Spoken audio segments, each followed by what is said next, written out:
Hello दोस्तों।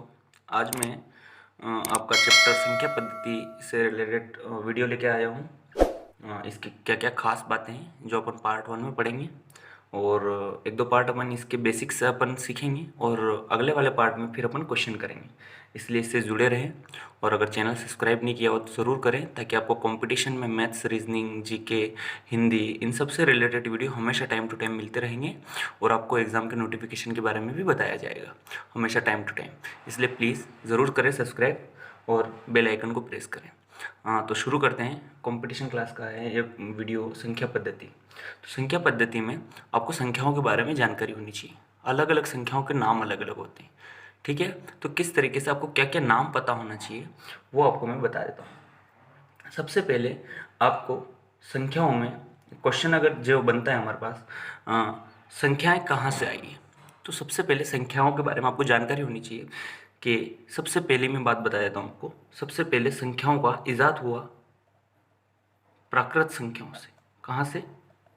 प्राकृत संख्याएं। और प्राकृत संख्याओं के समुच्चय के अंदर only 1, 2, 3, 4, 5 dot dot dot dot dot infinity तक ये वाली संख्याएं आती है। तो इनको अपन बोलेंगे पूरी पूरी संख्याएं, और पॉजिटिव धनात्मक, इसको बोलेंगे धनात्मक पूर्णांक। हर एक धनात्मक पूर्णांक प्राकृत संख्याएं होती हैं, ठीक है। इसको अपन धनात्मक पूर्णांक भी बोल सकते हैं। धनात्मक पूर्णांक संख्याएं हमारी क्या होगी? प्राकृत संख्या, ठीक है। दूसरा अपन चलते हैं। दूसरा हमारे पास आएगा इसके बाद पूर्ण संख्या, ठीक है। अगर आप ये सीरियल वाइज याद रखेंगे तो आपको हमेशा के लिए याद रह जाएगा पूर्ण संख्याएं। अब पूर्ण संख्याओं में क्या है, तो पूर्ण संख्याओं में देखने वाली बात है, पूर्ण संख्याओं में जीरो से अपना इसको ऐड करेंगे। जीरो, अगर प्राकृत संख्याओं में आप अगर जीरो को और ऐड कर दिया जाए तो आपके पास पूर्ण संख्याएं बन जाएगी। पूरा प्राकृत संख्याओं का ही समुच्चय है जीरो और ऐड, तो जीरो से शुरू होने वाली संख्याएं पूर्ण संख्याएं कहलाती हैं। आ रही बात समझ में? तीसरे नंबर पर आपको क्या लिए पता होना चाहिए, इसलिए इतना ज़्यादा डिटेल में जा नहीं रहा हूँ, पूर्णांक। तो पूर्णांक संख्याएं, तो पूर्णांक संख्याओं से नाम से आप देख पा रहे होंगे पूर्ण अंक होने चाहिए जिसमें। तो पूर्ण अंक में आप ध्यान दीजिए, 0 से 1, 2, 3 ये सभी संख्याएं तो है ही सही, लेकिन इसमें माइनस के भी पूरे पूरे अंक वाली संख्याओं को ऐड कर दिया गया है। आपको इसलिए इस तरीके से लिखकर बता रहा हूं मैं, क्योंकि माइनस वाली चीज़ें इधर चलेगी और प्लस वाली चीज़ें इधर चलेगी। इधर प्लस के अनंत तक, इधर माइनस के अनंत तक। ये होती है हमारे पास पूर्णांक संख्याएं। पूर्णांक संख्याओं में इन संख्याओं को बोलेंगे धनात्मक पूर्णांक, इन संख्याओं को बोलेंगे ऋणात्मक पूर्णांक। और ये हमारे पास जीरो जो होता है ना धनात्मक में आता है ना ऋणात्मक में आता है, ठीक है। चौथे नंबर पर जो हमारे पास संख्याएं आती है उसको बोलेंगे अपन, अगर बोला जाए तो परिमेय संख्याएं। परिमेय संख्याओं में सभी संख्याएं जो आप पढ़ेंगे, सभी प्रकार की संख्याएं, सभी प्रकार की संख्याएं परिमेय होती है। सभी प्रकार की संख्याएं ओनली, केवल अपरिमेय को छोड़कर, केवल अपरिमेय नहीं, केवल अपरिमेय नहीं, अपरिमेय संख्याएं नहीं होनी चाहिए, ठीक है। तो अब ये अपरिमेय क्या होती है, तो अपन केवल अपरिमेय अगर देख लेंगे तो उनके अलावा सभी संख्याएं परिमेय होगी। तो मैं यहाँ पर आपको बता देता हूँ अपरिमेय संख्याएं कैसी होती हैं। अपरिमेय संख्याएं कैसी होती हैं, तो अपरिमेय संख्याओं में एक तो आप ध्यान दीजिए अपरिमेय संख्याएं कैसी होती है। तो अपरिमेय संख्याएं में आपको मिलेगा सबसे पहली बात रूट वाली संख्याएं, रूट या इसको बोलते हैं हिंदी में करणी, करणी वाली संख्याएं। करणी वाली में जैसे √2 आ गया, √3 आ गया, या 2√2 आ गया, ठीक है। इस प्रकार की संख्याएं सभी हमारे पास क्या होगी? अपरिमेय। अगर √4 आ गया तो ये नहीं रहेगी। क्यों? क्योंकि √4 तो क्या बन के बाहर निकल जाएगा? 2 बन के बाहर निकल जाएगा, इसलिए ये अपरिमेय नहीं होगी, ठीक है। किसी भी संख्या में अगर रूट कभी भी बच जाता है कितना भी हल करने के बाद, तो वो होती है हमारे पास अपरिमेय संख्या। पहला, इसके भी पार्ट है। दूसरा, आपने पाई देखा होगा, क्योंकि पाई का मान जो है 3.14 तो अपन बोलते हैं, लेकिन ये अलग अलग आता ही जाता है। इसलिए पाई जो है या एक्सपोनेंशियल ई का मान आपने देखा होगा, ठीक है, 2.73 dot dot dot dot dot चलते ही जाता है, ठीक है। तो इसलिए ये संख्याएं हमारे पास कभी भी आपसे बोला जाए पाई क्या है तो एक अपरिमेय संख्या है, ई क्या है तो एक अपरिमेय संख्या है, ठीक है। ये लोगरिथम में उपयोग होता है, एलओजी में, ठीक है।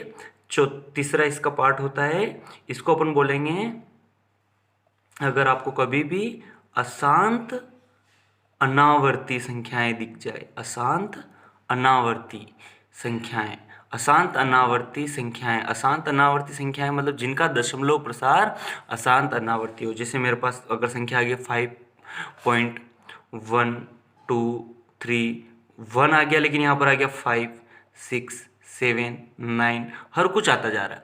इसमें मैं जिन पर बार नहीं लगा सक रहा हूँ, अगर अपन जिसमें बार नहीं लगा सकते, बार नहीं लगा सकते,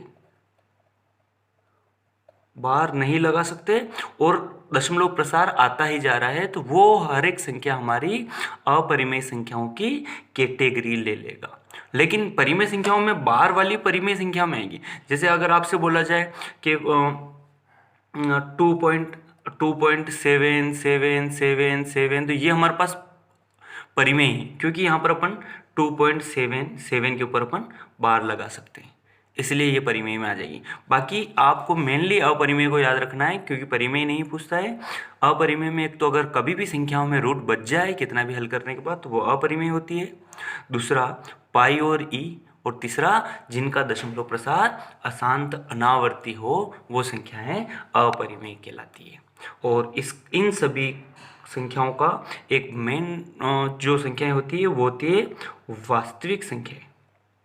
अगर आपसे बोल दिया जाए वास्तविक संख्याएं, तो वास्तविक संख्याओं में सभी संख्याएं आ जाती है, सभी संख्याएं जो अपन ऊपर पढ़ रहे हैं, ठीक है, सभी संख्याएं आ जाती हैं। हाँ, हालांकि इसके बाद सम्मिश्र संख्याएं होती हैं, कॉम्प्लेक्स नंबर जिनको बोलते हैं, लेकिन उतना डिटेल में पूछता नहीं है किसी भी एग्जाम में, इसलिए आपको वास्तविक संख्याओं तक ही।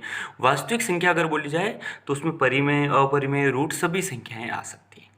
क्लियर हुआ ये संख्याओं के बारे में नॉलेज, ठीक है। तो संख्याएं अगर आपसे कभी भी पूछा जाए तो आप बता सकते हैं। आपसे क्वेश्चन इस प्रकार से बन सकता है, क्या हर एक पूर्ण संख्या वास्तविक संख्या होती है, या हर एक परिमेय संख्या वास्तविक संख्या होती है। तो अगर आप इसको डिटेल में पढ़ेंगे तो आप पहले वाली चीज अगर दी है तो प्रत्येक प्राकृत संख्या पूर्ण संख्या होती, प्रत्येक प्राकृत संख्या पूर्ण संख्या होती, सही है। प्रत्येक पूर्ण पूर्णांक होती, सही है। प्रत्येक पूर्णांक परिमेय होती है, सही है। अब यहाँ थोड़ा सा इन दोनों को एक ही कॉलम में ले लीजिएगा, तो प्रत्येक परिमेय वास्तविक होती है, बिल्कुल सही है। प्रत्येक अपरिमेय वास्तविक होती है, तो बिल्कुल सही है। तो ये वाली बातें अपन लिख सकते हैं। संख्याओं के बारे में नॉलेज आपका क्लियर हुआ, ठीक है। अब अपन आगे चलते हैं, और किस किस प्रकार से इन संख्याओं के नाम होते हैं। देखिए, अभाज्य संख्याएं वे होती हैं कि वे संख्याएं जो स्वयं से या एक से विभाजित होती हैं, अभाज्य संख्याएं कहलाती हैं, ठीक है। तो इसके एग्जाम्पल देकर मैं बताता हूँ। जैसे अभाज्य संख्याओं में आपने एग्जाम्पल देखा होगा, जैसे मैं अगर आपको बोल दूँ 13, क्या 13 में किसी का भाग जाता है? बिल्कुल नहीं जाता है। अगर मैं आपसे बोल दूँ 29, क्या इसमें किसी का भाग जाता है? देखिए, भाग जाने का अर्थ है किसी के पहाड़े में आती है क्या? बिल्कुल नहीं आती। मैं अगर यहाँ पर बोल दूँ 11, क्या 11 किसी के पहाड़े में आती है? बिल्कुल नहीं आती है। अगर मैं यहाँ पर बोल दूँ आपसे 17, तो ये सभी हमारे पास क्या हो जाएगी? अभाज्य संख्या हो जाएगी। अगर मैं आपसे बोल दूँ 3, अगर मैं आपसे बोल दूँ 5, आ रही बात समझ में? ये सभी अभाज्य संख्या है। क्या मैं आपसे बोल दूँ 2 अभाज्य संख्या है क्या? तो किसी किसी के मन में आ रहा होगा नहीं, 2 अभाज्य संख्या नहीं है। क्यों भैया 2 अभाज्य संख्या क्यों नहीं है? 2 भी तो एक अभाज्य संख्या है। 2, मेरी बात सुनिए, 2 जो है, 2 में भी तो किसी का 2 भी तो किसी के पहाड़े में नहीं आती है, या 2 में भी तो किसी का भाग नहीं जाता है, केवल 1 का ही जाता है। इसलिए 2 भी एक अभाज्य संख्या है। तो इसलिए क्वेश्चन डायरेक्टली ये पूछता है कि क्या 2 अभाज्य संख्याएं हैं, या एक सम संख्या बताओ जो अभाज्य है। तो उन सब में आपको थोड़ा सा ध्यान रखना है, अभाज्य संख्याओं की डिटेल्स आपको पता होनी चाहिए। क्लियर है? ठीक है। तो मैं आपको यहाँ पर डिटेल देकर बताता हूँ कि क्या क्या अभाज्य संख्याओं की डिटेल है, ठीक है। तो सबसे पहले तो आपको मैं अभाज्य संख्याएं बताता हूँ, ठीक है। सबसे छोटी, सबसे पहले इसमें पॉइंट्स जो बनते हैं, प्रश्न किस तरीके से पूछता है, तो प्रश्न आता है सबसे छोटी अभाज्य संख्या, सबसे छोटी अभाज्य संख्या, सबसे छोटी अभाज्य संख्या कौन है? तो सबसे छोटी अभाज्य संख्या है 2। ठीक है, मैं यहाँ पर आपको आगे 1 से लेकर 100 तक सभी अभाज्य संख्याएं लिखकर भी बताऊंगा। ठीक है, और वो आपको गिनकर भी बताऊंगा कितनी होती है। उससे रिलेटेड भी क्वेश्चन आ चुका है 2-3 बार कि 1 से 100 के बीच में कितनी अभाज्य संख्या होती है। तो 1 से 100 तक के बीच में 25 अभाज्य संख्या होती हैं। दूसरा क्वेश्चन ऐसा बनता है कि वह सम संख्या जो अभाज्य भी है, इस तरीके से हमारे पास प्रश्न पूछता है। तो वो कितना है? तो वो भी 2 है। एकलौती एक संख्या है 2 जो अभाज्य भी है और सम भी है।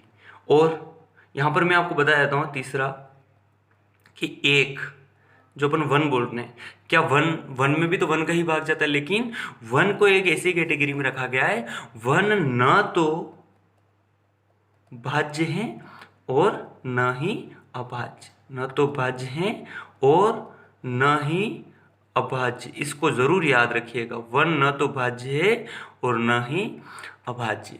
क्लियर है? नहीं तो बहुत सारी बार सबसे छोटी अभाज्य संख्याओं के चक्कर में अपन 1 लिख देंगे, या अगर आपको पता है कि नहीं 2 है अगर सबसे छोटी अभाज्य संख्या, तो आप भाज्य के रूप में 1 लिख देंगे। तो इसलिए इसको थोड़ा याद रखिएगा। चौथा क्वेश्चन, अगर मैं ये पॉइंट नहीं बताता तो देखिए यहाँ पर गलती हो सकती है। सबसे छोटी भाज्य संख्या, सबसे छोटी भाज्य संख्या, सबसे छोटी भाज्य संख्या कौन सी? आपसे प्रश्न इस तरीके से पूछा गया, सबसे छोटी भाज्य संख्या। तो देखिए सबसे छोटी अभाज्य में अपन ने 2 लिखा, तो सभी के दिमाग में आता है अरे यार 1 भी तो है, तो सबसे छोटी भाज्य संख्या में बहुत सारे 1 लिख के आ जाएंगे। लेकिन नहीं, देखिएगा 2, 3 ये तो भाज्य है, ये तो अभाज्य है, और 1 हमारे पास न भाज्य न अभाज्य। तो हमारे पास जो संख्या सबसे छोटी भाज्य संख्या आएगी वो संख्या होगी हमारे पास 4। 4 एक ऐसी संख्या है जो सबसे छोटी है और वो भी है भाज्य में। क्लियर है? आ रही बात समझ में? अब मैं थोड़ा सा डाटा लिखकर बता देता हूँ मैं आपको। सबसे पहले मैं आपको अभाज्य संख्याएं को लिखकर बताता हूँ, या बोले एक आधा पॉइंट और आपसे क्वेश्चन पूछता है कि 1 से 50 के बीच, 1 से 50 के बीच कितनी अभाज्य संख्या है? 1 से 50 के बीच कितनी अभाज्य संख्या है? तो 1 से 50 के बीच आपके डाटा बता देता हूँ मैं, 15 अभाज्य संख्या है। ठीक है, अभी अपन लिखकर देखेंगे 15 अभाज्य संख्याएं हैं। ठीक है, और 1 से 100 के बीच अगर आपसे बोला जाए तो, 1 से 100 के बीच अगर आपसे पूछा जाए तो 1 से 100 के बीच हमारे पास है 25 अभाज्य संख्या है। तो अगर आपसे क्वेश्चन कभी इस तरीके का नहीं बोले और इस तरीके का बोल दे, तो 50 से 100 के बीच अगर क्वेश्चन के बीच कितनी अभाज्य संख्या है, तो आप क्या बोलेंगे? 150 से 100 के बीच में हमारे पास है 10 अभाज्य संख्या। ठीक है, 10 अभाज्य संख्या। और भी बहुत सारा डाटा है। ठीक है, तो मैं यहाँ पर आपको करके बता देता हूँ। अभाज्य संख्या 1 से 100 तक के मैं लिख कर बता देता हूँ, बाकी आप खुद करिएगा। तो देखिएगा अभाज्य संख्या मैं लिख देता हूँ 1 से 100 तक की। ठीक है, सबसे पहले सबसे छोटी जो अभाज्य संख्या है वो क्या है हमारे पास? 2। क्या है? 2। ठीक है, फिर 3, फिर 5, देखते रहिएगा, फिर 7, क्या 9 है? नहीं, 9 में 3 का भाग जाता है, इसलिए 11, फिर 13। देखिए आगे अपन जो चलेंगे सभी विषम संख्या आएगी, केवल एक ही ऐसी संख्या है जो सम भी है और अभाज्य भी है, 13, फिर 15। 15 में तो 5 का जाता है, 3 का जाता है, इसलिए 15 नहीं है। फिर आ गए हमारे पास 17, फिर आ गए हमारे पास 19। क्लियर है? फिर हमारे पास आ गई 21। क्या 21 रहेगी? बिल्कुल नहीं, 21 में 7 का जाता है, 3 का जाता है, इसलिए 23। फिर हमारे पास 25 देखिए नहीं आएगा, 27 देखिए नहीं आएगा, 29, फिर 31, फिर देखिएगा थोड़ा ध्यान से 37, 39, भैया 13 का जाता है, 3 का जाता है। ठीक है, 41, 43। देखिए अपन जो सोचते नहीं थे वो खुद भी हैं यहाँ पर संख्याएं। ठीक है, 47, 43, 47। अगर आपको नहीं दिख रहा हो तो मैं थोड़ा सा इधर कर लेता हूँ, 47। क्लियर है? ठीक है, 47 के बाद हमारे पास आ जाएगा, देखिएगा थोड़ा दिमाग पर जोर डालिए, 53। और अगर नहीं पता हो आपको तो एक बार नोट कर लीजिएगा इसको, बहुत ही ज़्यादा ज़रूरी क्वेश्चन बैठते हैं ऐसे।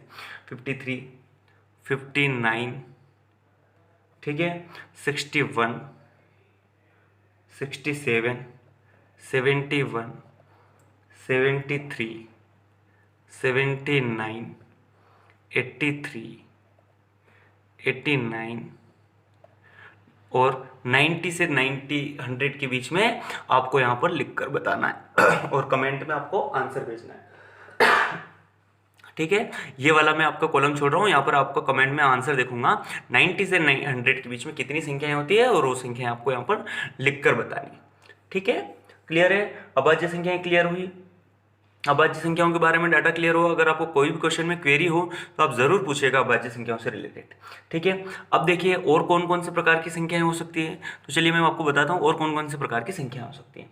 तो आपसे कभी पूछ लिया जाए असहभाज्य संख्याएं, असहभाज्य संख्याएं, असहभाज्य संख्याएं, और इनको सहअभाज्य भी बोलते हैं। सहअभाज्य संख्याएं क्या होती है, तो इनके नाम पर नहीं जाना है, इसका डेफिनेशन आपको पता होनी चाहिए।